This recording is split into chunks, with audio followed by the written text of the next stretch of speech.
భద్రాద్రి కొత్తగూడెం జిల్లా అశ్వారావుపేటలో కాంగ్రెస్ పార్టీ కార్యకర్తల సమావేశంలో వర్గపోరు బట్టబయలైంది. ఎమ్మెల్యే జారి ఆదినారాయణ సమక్షంలో జరిగిన ఈ సమావేశంలో తోపులాట జరగ్గా అడ్డుకున్న పోలీసులు ఆందోళన చేసేవారిని సమావేశం నుండి బయటకు పంపించేశారు. ఏళ్ల తరబడి పార్టీని నమ్ముకుని ఉంటే ఎన్నికల సమయంలో పార్టీలోకి కొత్తగా వలస వచ్చిన వారు ఇప్పుడు పెత్తనం చెలాయిస్తూ తమను అవమానాల పాలు చేస్తున్నారని కొందరు కార్యకర్తలు ఎమ్మెల్యే వద్ద పాపోయారు. జై శ్రీరామ్, జై శ్రీరామ్, జై జై శ్రీరామ్ ఉండుటకై సమైక్య భావనతో హిందూ ఐక్య వేదికలో అందరూ సర్వజనులు కూడి సమైక్య భావనతో భక్తి శ్రద్ధలతో జరుగుతున్నటువంటి పాల్గొనాలి.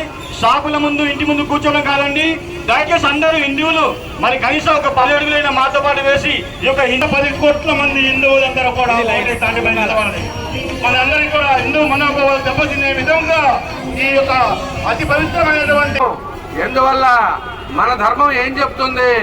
మన ధర్మం ఎప్పుడు కూడా మీరందరూ దైవంగా మారండి, ధర్మయుతంగా జీవించండి, ధర్మబద్ధంగా సమైక్యంగా ఉండండి, అందరితో స్నేహంతో మెదలండి. అన్ని జీవరాశులకు కూడా మీరందరూ అపకారం చేయకుండా ఉపకారమే చేయండి. మీ యొక్క ధర్మం శాంతియుతంగా మీరు పాటిస్తూ ఈ యొక్క జగజ్జీవి జీవనానికి మీరందరూ సకల జీవులో కలిసి తినే ఆహారంలో కలిసి చంటి బిడ్డలకు పట్టే పాలలో కలిసి ఎలా జీవనం చేయాలి,